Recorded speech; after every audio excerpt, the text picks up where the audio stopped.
આજરોજ લગભગ આઝાદી પછી 70 વર્ષ પહેલાંથી આ મેળાનું આયોજન સતત થઈ રહ્યું હોય અને ખૂબ મોટી સંખ્યામાં આજુબાજુના ગામના લોકો પણ આ મેળાનો લાભ લે છે. આજે રામદેવપીરની શોભાયાત્રા આખા સમસ્ત નગર ગામમાં સમસ્ત ગામની અંદર જે બાબા રામદેવની શોભાયાત્રા ફરી ત્યારબાદ અહીંયા આજુબાજુના ગામોમાંથી પણ ખૂબ સારી સંખ્યામાં લોકો અહીંયા મેળાનો આનંદ માણવા માટે આવે છે.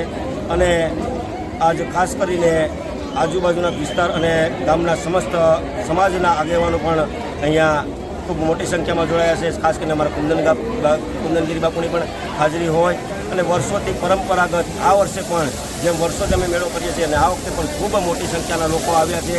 અને નાણાભાઈ સેવરાજ જે પટેલ છે અમારા કોળી સમાજના, તેમને હસ્તક આજ રોજ મેળાને ખુલ્લો મૂકવામાં આવે છે.